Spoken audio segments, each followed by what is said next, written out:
Welcome to Audrey's reading area. Yes, on this fun day Monday, I do have yet another fun and exciting book to read to you on this fun day Monday. Can you guess? By just checking out my theme here. Can you guess what? Yes, I have Fred Flintstone and Pebbles. Yes, I actually found a book with the Flintstones. Check it out.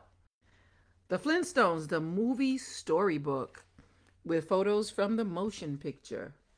Yes, the Flintstones meet, it says, meet the Flintstones. They're a modern Stone Age family. Take a trip back to Bedrock and join in the adventures of everyone's favorite prehistoric family, the Flintstones. So before I start reading, I'm going to ask you guys to go ahead and click this button, click this share button. Yes, then go on over to YouTube and smash that subscribe button for me. Alexa, what time is it? The time is 5:01 p.m. Alexa, what time is Audrey's reading area? Audrey reads in her area live at 5 o'clock p.m. Live at 5, you guys. That's right here and right now on this Fun Day Monday. Say it, you guys, Fun Day Monday. Let's jump right into this Flintstone book. So now let's see. It was adapted by Wendy S. Larson, based on a screenplay written by Tom S. Parker and Jim Jennewein and Stephen E. De Souza. I'll show you the picture. The Flintstones from the movie. So let's just jump right into it. You see. It was another sunny prehistoric day in Bedrock. But at the rock quarry of Slate and Company, a dark cloud was beginning to form. As workers lifted boulders one by one, Vice President Cliff Vandercave stared out from his office. He was planning to steal millions of dollars from the company. He was planning to steal. Somewhere down there is the waste of flesh who will make my scheme come true, he told his secretary, Miss Stone. Yabba dabba doo, shouted Fred Flintstone, sliding down his Bronto crane's tail. He leaped into the Flintmobile. After punching his timetable, he and his best friend Barney Rubble set off for home.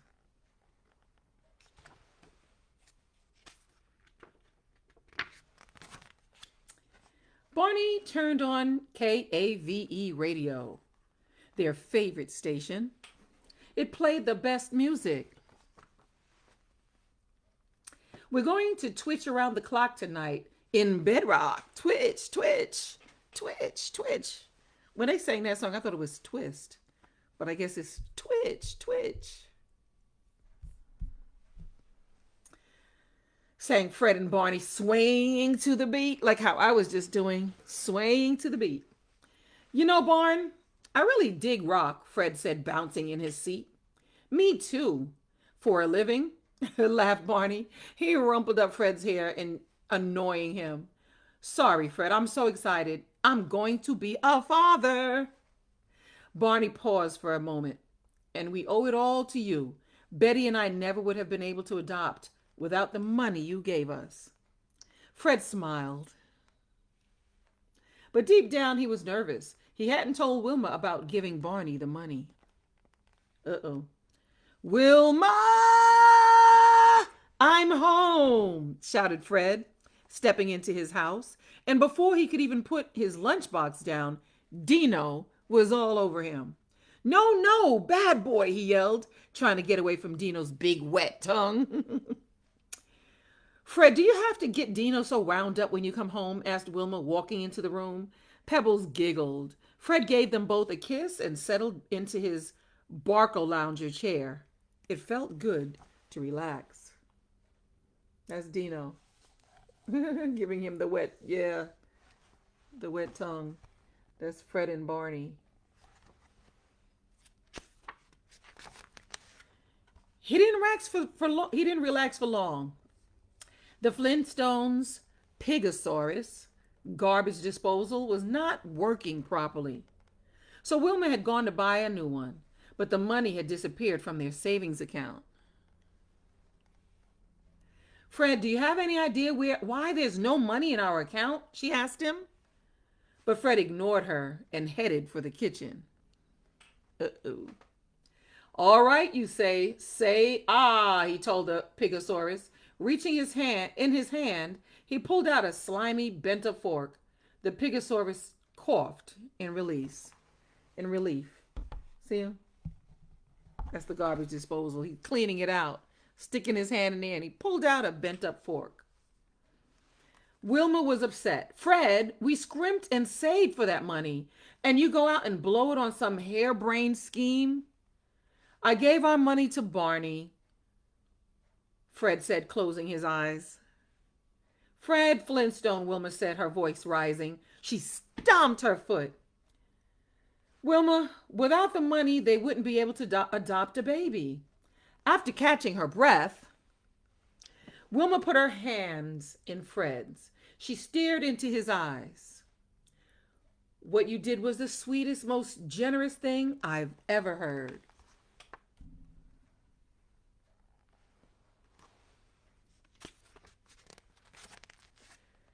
After many hopes and dreams, it was finally the day the Rubbles had been waiting for. It was the day they were going to adopt a little boy. Fred, Wilma, and Pebbles had all come along. Excited and a little bit scared, too, everyone sat in the waiting room of the Bedrock Adoption Agency. Okay, Mommy, Daddy, said Mrs. Parite, the head of the agency. In her arms was a tiny bundle. But it wasn't a baby boy. Instead, it was a baby ape. This baby belonged to another family. Mrs. Pyrite went into the back room. Guess she brought out the wrong baby, huh? Mr. and Mrs. Rubble, this is your son, she said, presenting them with a wild-looking little boy. His long hair was tangled in knots, and he was covered with dirt. In his hand was a tiny club. Oh, Barney, isn't he precious, sighed Betty. Does he have a name? Bam Bam, Mrs. I'm going to try to pronounce this, Pyrite or Pyrite, informed them. He was raised by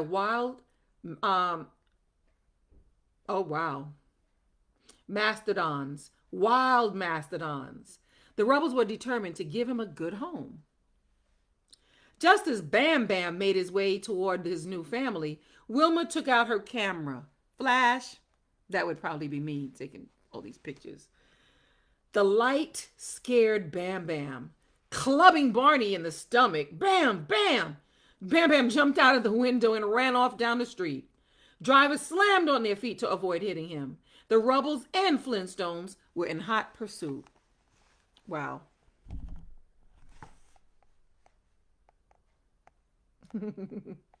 I guess this is Bam Bam running.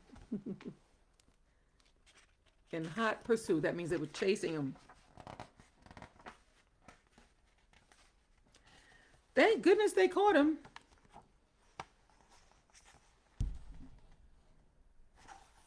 Pebbles and Bam Bam.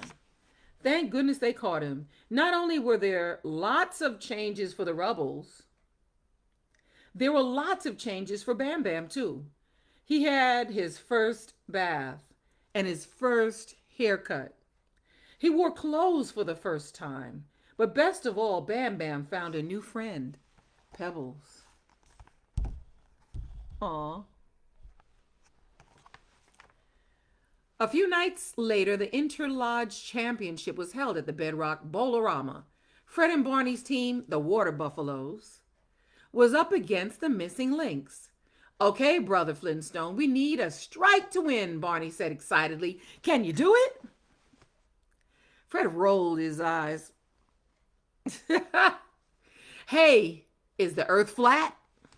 He said confidently. He took careful aim. He rolled the ball. Kaboom! The ball smashed into the pins. The Water Buffaloes won. After doing their traditional celebration chant, the team shared a giant tub of lava juice.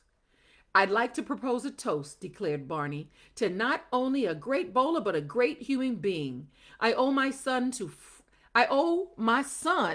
Fred, and I vow I'll pay him back someday, somehow. That was beautiful, Barney, said Fred, his voice all choked up with emotion, and together they dunked their heads into the tub.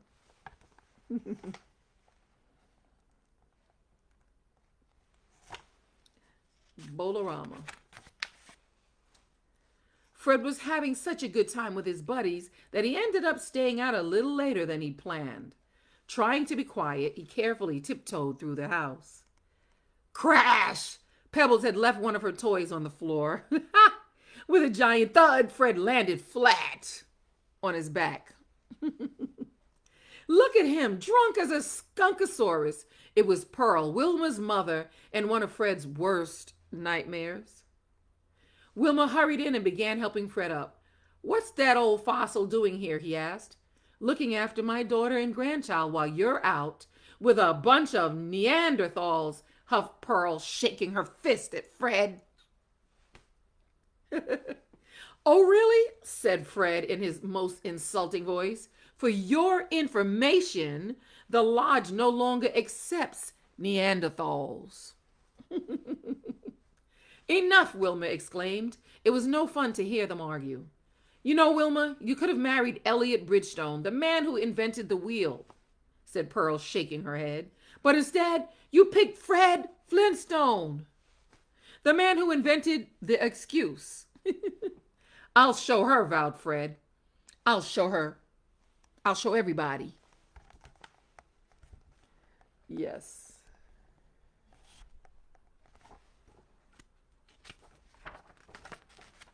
The workers at Slate and Company liked to eat outside. Today, their lunch was interrupted by Cliff Vandercave. I'm here to announce the Slate and Company Executive Placement Program, he told them. This Saturday, a test will be given to determine who will be our new junior vice president. A light bulb went off in Fred's head. This was his chance to be somebody. Fred and Barney arrived bright and early on the day of the test. How am I going to compete with guys like this? Fred asked Barney worriedly.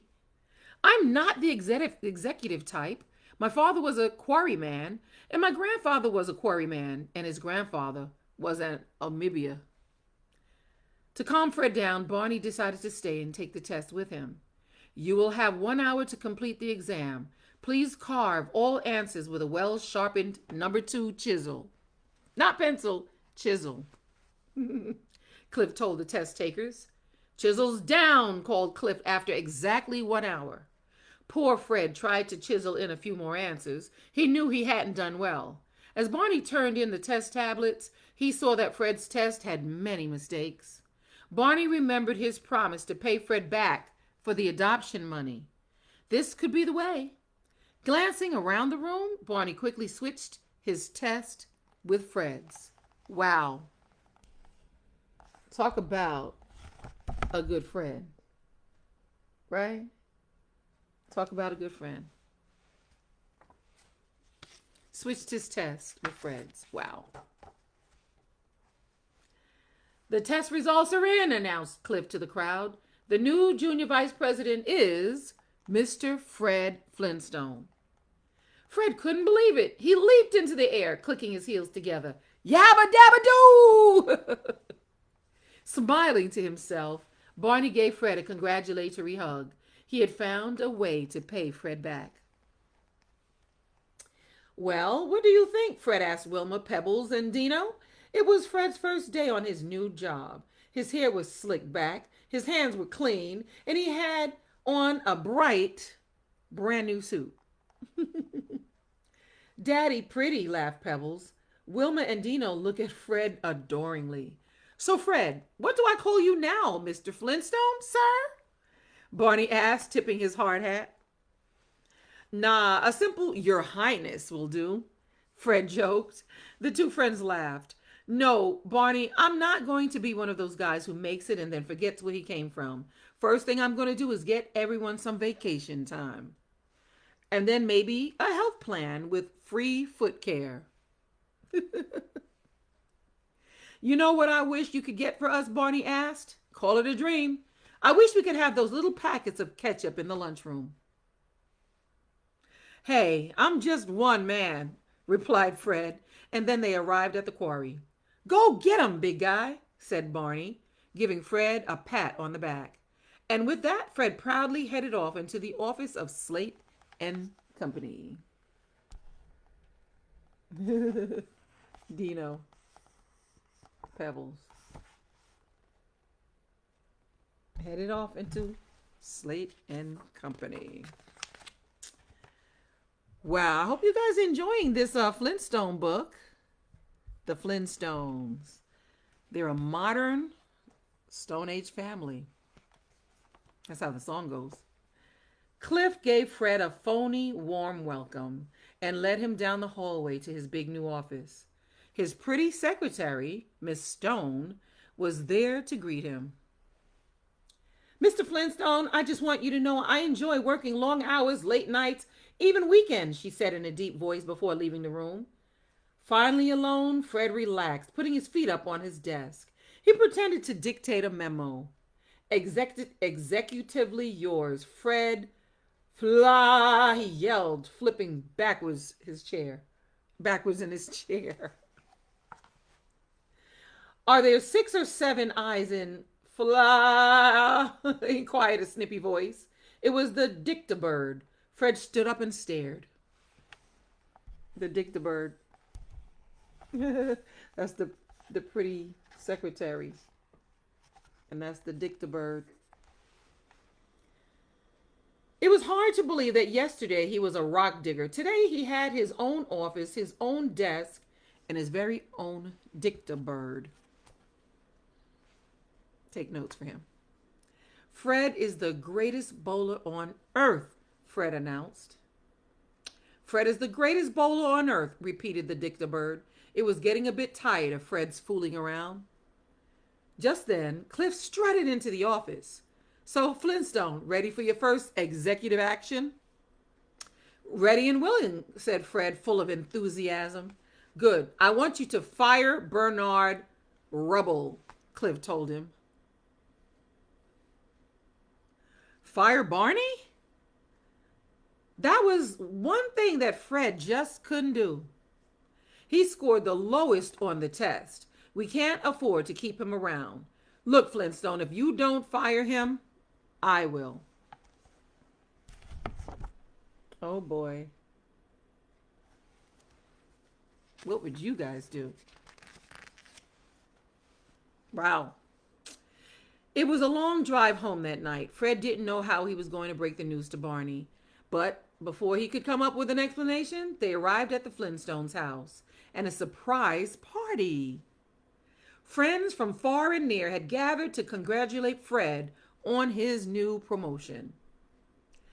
This is all Betty and Barney's doing, Wilma told Fred, placing a bright party hat on his head. Aren't we lucky to have friends like them? Oh, this was only making things worse for Fred. There he is. There's my big, handsome son-in-law, Pearl announced grandly, throwing her arms around Fred. She had had a change of heart towards him. Why is a nobody like you sitting when a man of stature is standing? She yelled at a bewildered party guest. Get up, Pearl shoved him off his seat. Barney stood up to give a speech and to present Fred with a lovely briefcase. Fred refused to accept it. You can't afford it, Barney, Fred told him glumly. You're fired. And with that, Fred ran out of the room. Barney trotted after him. That's how he told him he was fired. Don't worry about me, Fred, he said, trying to console him. But I gotta know why. Fred told him that he had the lowest score on the test. Now Barney realized that switching the test to help Fred cost him his own job. Wow. Wow.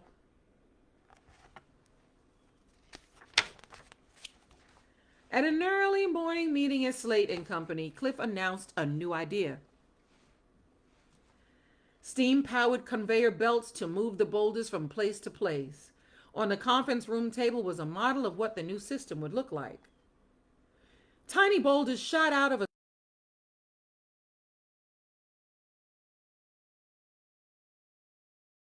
opinion. There's no way this little doodad is going to do the job, he said firmly, pointing to the catapult. But everyone just laughed, and no one listened. That afternoon, Wilma, Betty, and the kids went on a shopping trip. While Wilma tried on a fancy dress, Bam Bam disappeared. Soon there was a crash, and Bam Bam was found.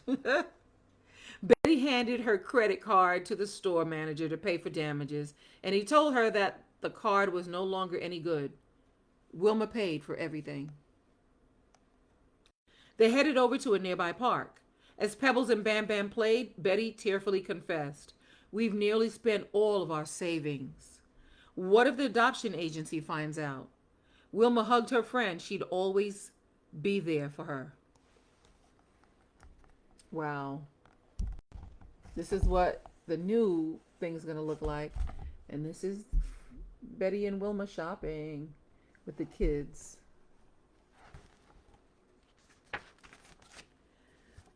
Back at Slate and Company, Fred was starting to feel at home. He had been very busy lately chiseling his signature. "You know, I've been signing stacks of these things for weeks now. What are they?" he asked Miss Stone. "Oh, just silly little forms so we can pay the contractors," she told him, sitting down on his desk. But that wasn't the truth.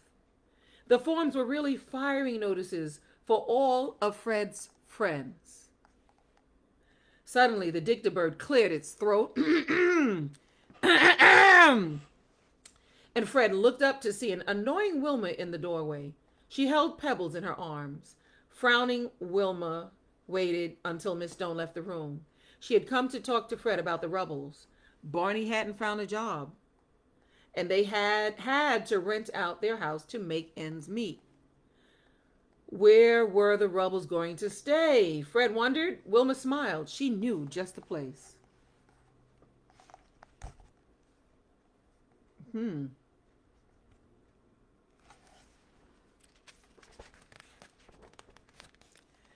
Inside, Betty and Wilma, well, how about this?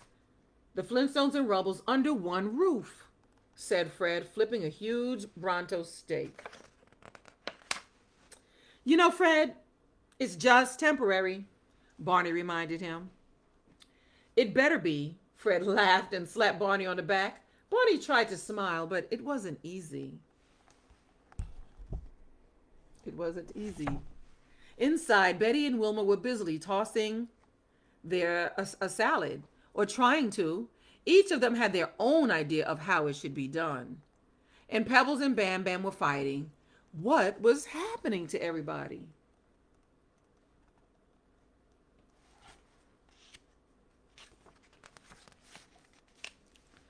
The executive life wasn't all it was cracked up to be. In fact, Fred was a little bored. He missed being with his friends, missed being outside. Strolling into the conference room one afternoon, Fred picked up a tiny boulder from the model of the new quarry and loaded the catapult. Whoops! The boulder smashed into the model instead of landing on a conveyor belt. "What happened here?" asked Miss Stone, running in. "Never mind, I'll get someone to fix it," he said. "Wait," said Fred. "I don't pretend to understand it all. But won't this thing put a lot of people out of work?"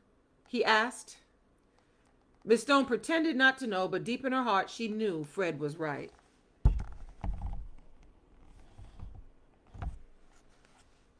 Fred's new job didn't give him much satisfaction, but it did give him one thing: money.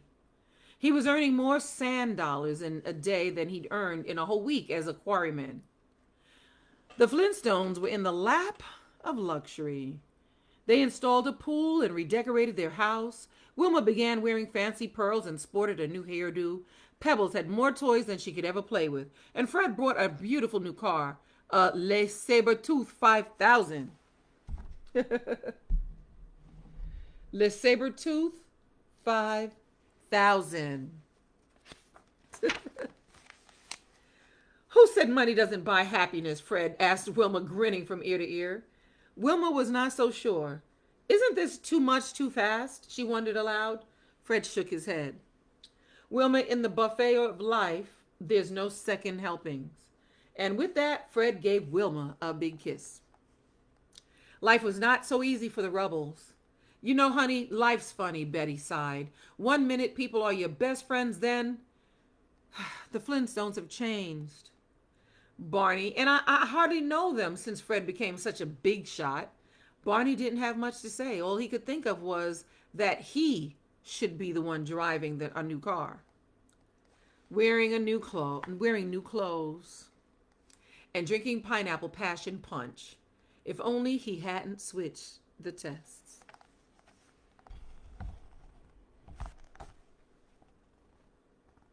Wow. Can you guys see? Or is it dark?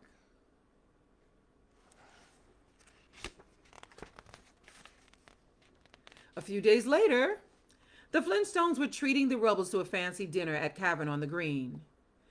Before Fred left the office, Cliff dropped off some tablets for him to chisel. The tablets would authorize some time off for the workers, Cliff told him. After Cliff left, the Dictabird walked across Fred's desk. Just a moment, it said. Only an idiot signs something before reading it. Excuse me, I'm the executive and you're the office equipment, Fred replied coldly. He couldn't be bothered to read the tablets. He didn't want to miss 1 minute of his night of the town. Oh boy. It was getting late, and Barney still hadn't arrived at Cavern on the Green. Fred and Wilma were dancing up a storm on the restaurant's dance floor. Betty sat alone at a table, waiting patiently. As the Flintstones returned to their seats, Fred accidentally knocked a glass of water over. A busboy scurried over to clean it up, and a look of recognition spread across Fred's face. Barney, you're a busboy? Barney nodded. And I don't have to fight Dino for my supper. He quickly yanked the wet tablecloth off and walked away. Just then a news bulletin blared from a TV in the corner. The demonstration continues to get uglier here at Slate & Company following the unexpected layoff of almost everyone, said the reporter on the screen. Barney ran back to the table. Do you know what happened to everyone at the quarry today? He yelled. I oughta. It was my idea. I sent them all off on a nice long vacation, Fred said proudly. A permanent vacation, Barney said angrily. You fired them.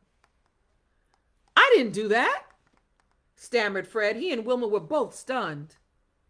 Yes, you did, Fred. The only reason you got that job is because I switched tests with you, exploded Barney. That has gone too far enough, Wilma said. After everything we've done for you? You used to be such nice people, interrupted Betty, but now you're just rich snobs. Betty grabbed Barney's hand and they headed for the door.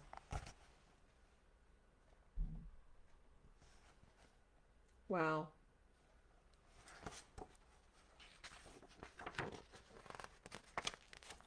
Later that night, the Rubbles moved all of their things out of the Flintstones' house.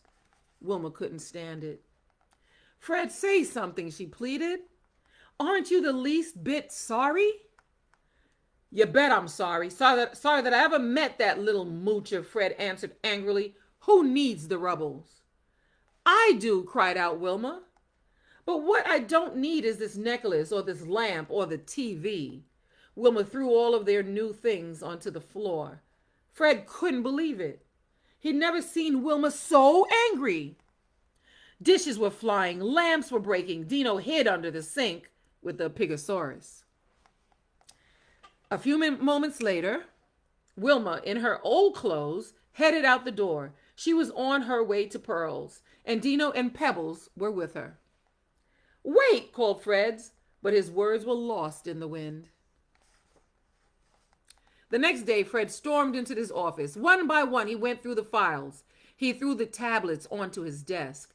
I'm onto your little scam, he told Cliff and Miss Stone as they barged into the room. You've been stealing money from the company. Well, it's your signature on all the forms, Cliff replied. I'm innocent, cried Fred. I'm innocent. Doesn't look that way. Look at you. New clothes, fancy furniture, even a new car, Cliff said. Fred had been framed. As Cliff called security, Fred hurried out of the room. There must be something he could do to prove his innocence. But what? What do you guys think Fred can do, huh? What can Fred do? Let's see. Wilma, Pebbles, and Dino returned home, and Pearl joined them. They were very worried. Fred had been missing for 2 days. He was wanted by the police. After seeing Fred on Bedrock's Most Wanted, Betty and Bam Bam arrived at the Flintstones. I just couldn't let you go through this alone, Betty said. Fred might be a lot of things, but he's not a thief, Wilma declared, and she had just thought of a way to prove it. Leaving Pearl in charge, Wilma and Betty headed off into the dark and rainy streets of Bedrock.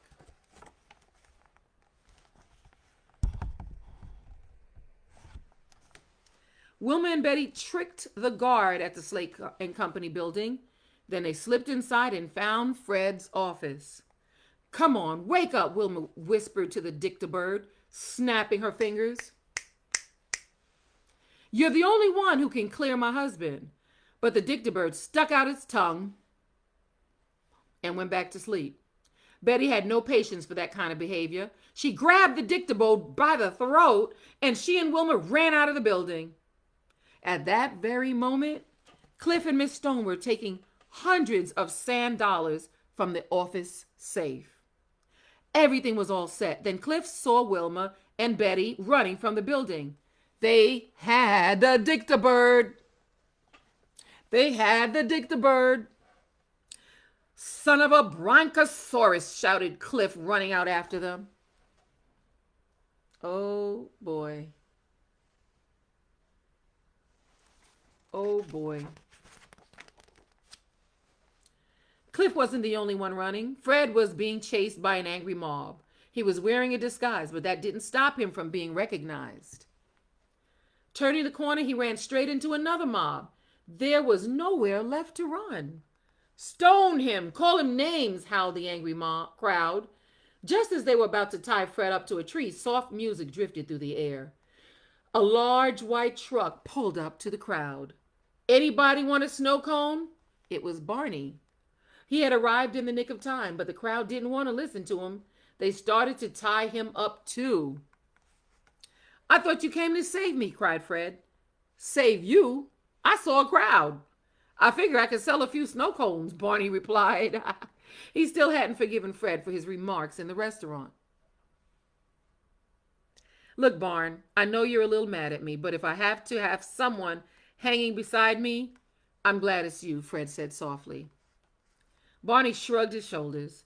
I'm a loser, he said. No, you're not. You're the best friend a guy ever had, Fred told him.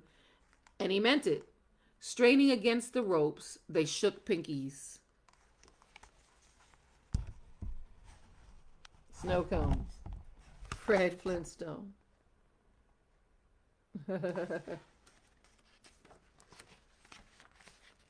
Crash! A car had driven into the tree, knocking it over.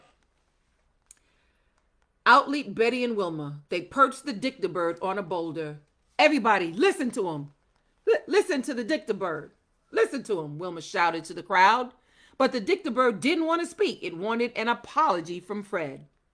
You hurt my feelings, Mr. Flintstone, treating me as if I were an ordinary piece of office equipment, said the dictabird, blinking its eyes. Grumbling, Fred finally apologized, and the dictabird began to tell what it knew. After all the commotion, the Rubbles and the Flintstones headed for home. The Flintstones' house was a mess. Furniture was upside down, vases were smashed, and Dino and Pearl were tied up. Pebbles and Bam Bam are gone, shrieked Wilma, running out of the Pebbles room. She had a note in her hand. It read, if you want to see your kids again, bring the dictabird to the quarry at dawn. No police. The frightened family.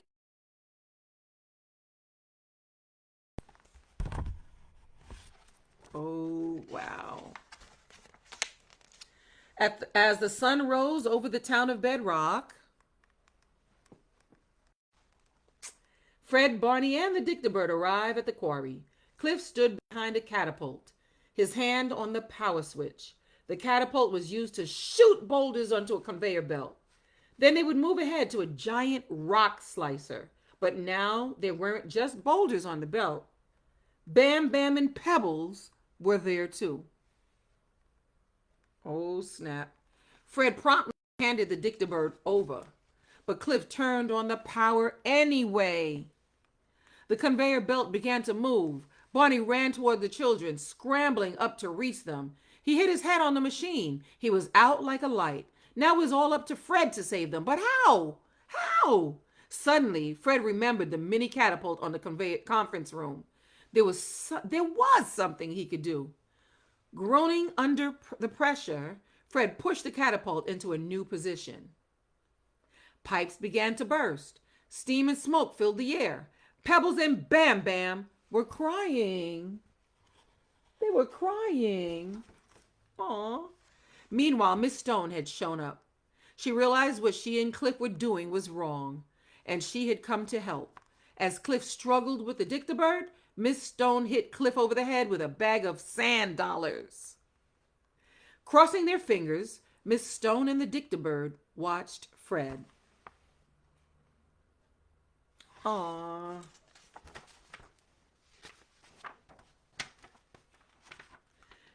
He fired off a boulder from the catapult. Up it went, until smash!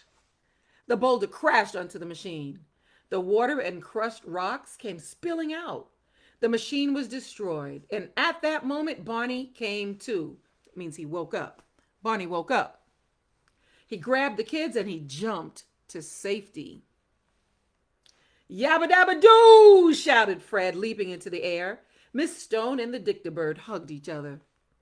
Stumbling up from the ground, Cliff tried to get away. Fred wasn't about to let that happen. He threw a boulder straight at him. Strike! Fred exclaimed as the boulder knocked Cliff over and into the water and crushed rock. Siren birds blared as the police, with Wilma, Betty, and Mr. Slate close behind, arrived at the scene. How did this happen? Asked Mr. Slate. He gestured to Cliff. The powdered rocks and water had covered him. He was frozen like a statue. Well, the machine went nuts and the crushed up rocks mixed with water, and I'm really sorry, mumbled Fred. Sorry? Sorry? I love it. You're a genius. Huh? Said Fred, like puzzled. He's like, huh? Thanks to you, the Stone Age is over. I'm naming this stuff after my daughter, Concretia, said Mrs. Slate excitedly. I guess that's how they got concrete, right?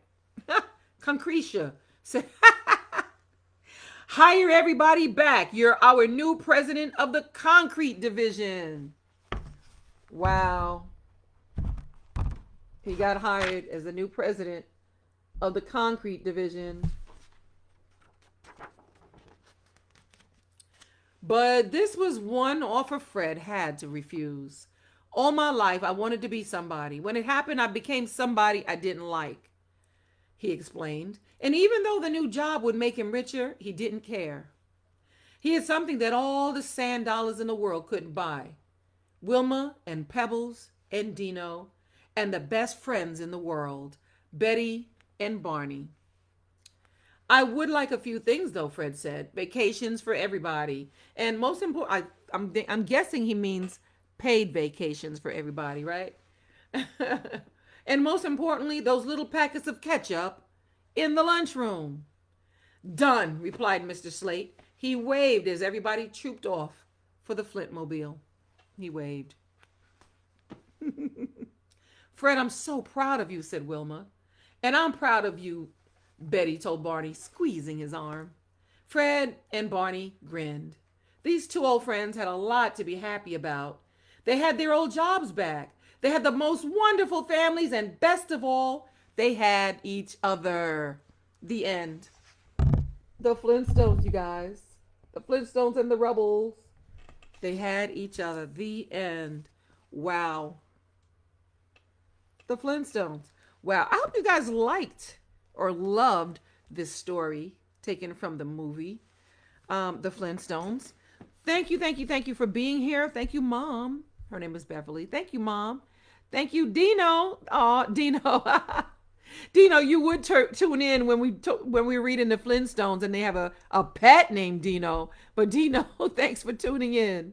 Patsy, thank you, Patsy, for being here and listening. Patsy and the Williams crew, the Williams family. Thank you, guys. That is so funny, Dino, that you chimed in. Talking about Dino. Yes, I do have a friend who calls himself Dino. Yes. Thank you, guys, so much for being here. I greatly appreciate you. And thank you to the ones that are here that I can't see. If you haven't commented, I cannot see you. Thank you. I don't know if Emlyn is there today, but shout out to my niece Emlyn. Shout out to my niece Ashley also, and my nephew Jonah, and my niece Soraya. Yes, shout out to all you guys. Wow. Thank you for being here. You can tell my excitement when I read these books to you. Fun and exciting books like The Flintstones, the movie Storybook. Wow, I enjoyed it. Hope you did too. Now, don't forget to smash that subscribe button when you go to YouTube and you look for Audrey's Reading Area. Smash that subscribe button. And don't forget to share my video with everybody. Share it and like it. Like and share. Don't forget, you guys. How about I'll see you again tomorrow? Will you be here? Yes, you will. Yes, you will. You'll be here while I go live, Live, live at 5 tomorrow here at Audrey's Reading Area. Shout out to, let me pull off my little Barney and my little Pebbles. Shout out to you guys. All right. Thank you for being here, you guys. See you soon.